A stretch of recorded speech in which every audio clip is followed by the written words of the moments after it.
Herkese merhaba. Bugün size otizm ve gluten ikilisinin bağlantısından bahsedeceğim. Eminim birçok ebeveynin kafasında soru işareti vardır. Bu diyet gerçekten işe yarıyor mu? Ya da glutensiz beslemeyin çocuğuma ne gibi katkıları olacak? Yapabilir miyim, yapamaz mıyım? O yüzden bir nebze de olsa cevap verebilirsem ne mutlu bana. Biz de 4 yaşında rehabilitasyona gitmeye başladığımızda bana da bir anne tavsiye etmişti. Böyle bir diyet olduğunu, çok fayda gördüğünü, ilerleme kaydettiğinden bahsetti.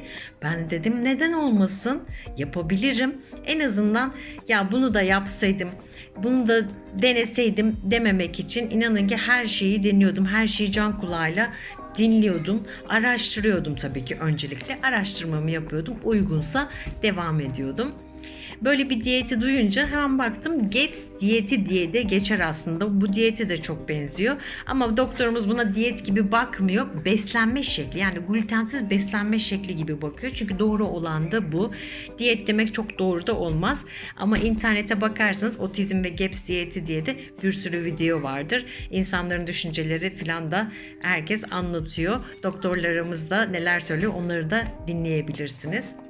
Şimdi otizmli çocuklarda şunu fark ediyorlar ki bağırsak geçirgenliği sorunları ve bağırsak hassasiyeti sorunlarının daha sık olduğuna rastlıyorlar.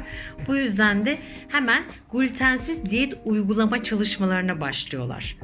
Bu çalışmaların sonucunda da bakıyorlar ki çocuklarda huzursuzluk azalıyor, davranışsal problemlerinde azalmalar oluyor. Bu iyi bir işaret. Dedim ki bu bana tam uyuyor. Çünkü Naz derse sokuyordum. 40 dakikanın 35 dakikası ağlıyordu. Çünkü davranış problemi var, öfke nöbetleri var, ağlama krizleri var. O 40 dakikanın 35 dakikası ağlamakla geçiyordu. Sakince ağlamasını, sakinleşmesini bekliyordum. Çünkü tabii ki kendine zarar vermiyorsa ona müdahale etmiyorum. Çünkü müdahale ettikçe daha çok bağırıyordu. Öğretmeniyle biz kendine zarar vermediği sürece yineliyorum. Sakince bekliyorduk. Etrafı dağıtması da problem olmuyordu. Bir de konuşamadığı için, kendini ifade edemediği için de daha da öfkeleniyordu, daha da sinirleniyordu. Davranışsal problemleri çoktu. Yani o dönemler gerçekten zordu. Sonra bu diyetin faydalarını görenleri, annelerin yorumlarını, doktorları dinleyerek ben de yapmaya karar verdim. Raporumuz olduğu için bizim çocuk metabolizma bölümünde sadece otizm hastalara bakan bir doktorumuz vardı. Ona gitmeye başladık. Her 6 ayda bir tabii ki tahlillerimiz sürekli yeniliyor. Ona göre diyetimize bazı şeyler girip çıkıyor. Değişkenlik gösterebiliyor tabii ki. Hemen diyet listemizi aldık ve uygulamaya başladık. Naz 3. ayın sonunda daha bir farklılaşma başladı. Çünkü bağırsakta biliyorsunuz hem iyi floralar var hem kötüleri var. Bu diyetin amacı da kötüleri azaltıp iyileri çoğaltmaktı. İyiler çoğaldıkça çocuktaki öfke nöbetleri geçmeye başladı. Daha bir sakinleşti. Çünkü sürekli yaptığı hareketler vardı. Onlar azalmaya başladı. Baktım gerçekten gözle görülür farklılıklar var. Mesela ondan önce düşünüyorum sonra. Örneğin süt ve süte benzer bir şey verdiğim zaman aslında daha da agresifleşiyormuş. Ben bunu sonradan düşününce fark etmeye başladım. Gerçekten de bu beslenme, bu bağırsak florasının ne kadar temiz olmasıyla çok alakalıymış.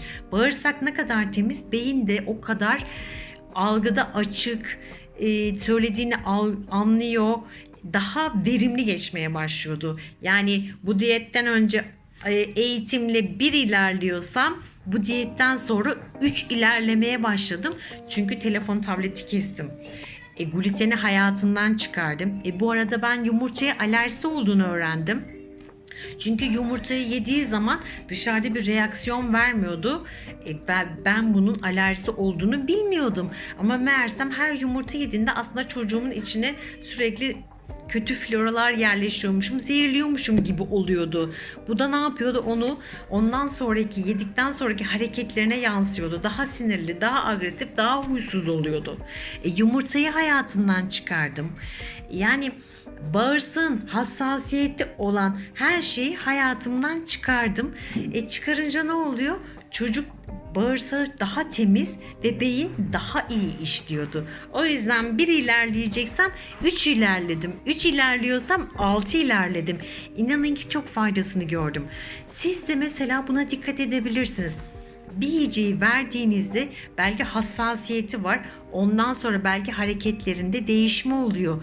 Çocuğun daha agresifleşiyor, daha huzursuz oluyor olabilir. Buna da dikkat edin.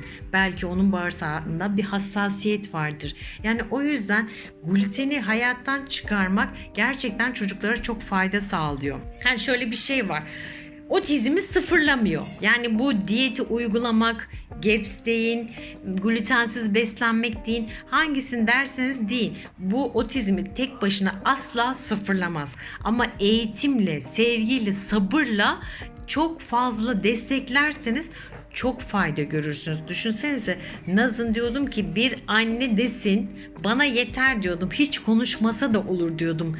40 dakika ağlayan, öfke nöbetleri geçiren, sinir krizlerine giren, sürekli hareketler yapan, hiç iletişim kurmayan, hiçbir şeyi bilmeyen bir çocuk düşünsenize. Meğersem bağırsağın hassasiyeti varmış bazı yiyeceklere. O yüzden de ben bu glutensiz beslenmeye geçtiğim andan itibaren bu hassasiyeti ortadan kaldırdım. Daha sakinleşti. Daha verim almaya başladı ve bu kaliteli yaşamasına da sebebiyet verdi. Artı çok sık hastalanmıyordu. Biliyorsunuz antibiyotik kullanmak da bağırsak florasına çok zarar veriyor. Hastalık oranı da azaldı ve ben hastalandığında hiç antibiyotik vermedim ayrıca. Onu da söylemek istiyorum. Hasta olduğunda benim kendi karışımım vardı, doğal antibiyotiğim vardı, onu yapıyorum, onu veriyordum ve hiç antibiyotik ilaç kullanmadım, onu yeniliyorum. Ateş düşürücü tabii ki kullandım çok sıkıştığım zaman da ama antibiyotik hiç kullanmadım. Hastalık oranı da azaldı. Baktım ben çok fayda görüyorum ve devam ettirdim.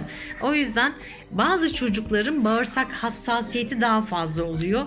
Bunları hayatından çıkardığı zaman daha sakinleşebiliyor. Elinizden geldiğince bakın, raporu olsun olmasın.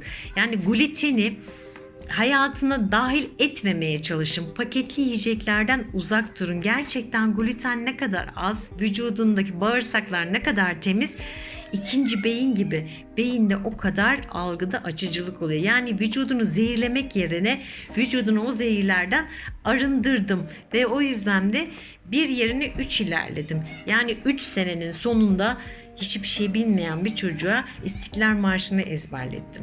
Bu benim için müthiş bir şeydi. Ki ben bu uygulamalara 4 yaşında başladım. Eğer sizinkiler daha küçükse daha erken yaşta beslenme şeklini değiştirebilirsiniz. Bakın, diyet gibi demiyorum. Beslenme gibi. Gluteni ne kadar hayatından uzaklaştırırsanız paketli gıdaları, o kadar fiziken hem rahat hem de davranışsal problemlerinde azalma olduğunu göreceksiniz. Zaten paketli gıdalar, glutenli beslenmek de biz büyüklerin içinde zararlı. O açıdan da düşünün. Ne kadar sağlıklı, bağırsağı ne kadar sağlıklıysa o kadar güzel, daha iyi ilerliyorlar. Dediğim gibi tek başına kesinlikle ortadan kaldırmaz ama acayip mükemmel bir destek. Bunun yanında da eğitimi koyun. Evde sevgi, sabırla siz de oyun oynadığınızı, eğitimle devam ettiğinizi düşün. Bu üçünü harmanladığınız zaman daha hızlı yol alacaksınız. Çünkü düşünsenize, huzursuz olmayan, davranış problemleri azalan bir çocuğun hem bireysel eğitimde ne kadar başarılı olabileceğini, hem iletişiminde ne kadar ilerleme kaydedebileceğini düşünsenize. Gerçekten önemli bir adım olur. Ne yiyecek bu çocuk derseniz zaten onu anlatmışım ama sebze yesin, et yesin, istediği kadar balık yesin. Yani bu gibi besinlerle destekleyebilirsiniz. Bu beslenme şekli aslında kısacası bağırsak florasını bozan bütün yiyecekleri hayatımızdan çıkarmak. Yani amaç bu. Çocuğumuz ne kadar sağlıklı olursa, ne kadar florası yüksek, iyiyse o kadar da daha hızlı ilerliyor. Yaşları küçükse dediğim gibi kendiniz onu istediğiniz gibi şekillendirebilirsiniz yiyeceklerini. Buna da dikkat ederseniz çok sevinirim. İnanın ki otizm ve gluten birbiriyle bağlantılı. Araştırın, okuyun. GAPS diyeti ve otizmde eşleşmeler çok var zaten. Dinleyin. Gerçekten çok faydasını göreceksiniz. Buna da değinmek istedim. Gerçekten önemli. Benim bir yol göstericim yoktu. Hep kendim araştırarak buldum. Ben de bu edindiğim tecrübeleri sizinle paylaşmak istedim. En azından size bir fikir olsun. Belki çocuklarınızın bazı yiyeceklere hassasiyeti fazladır. Bazı yiyecekleri yedikten sonra daha davranışsal problemleri artıyordur. Buna da dikkat edebilirsiniz. Size fikir olsun diye bunu paylaştım. Eğitime devam. Hepimizin bütün miniklerine sağlık, sıhhat, şifa diliyorum.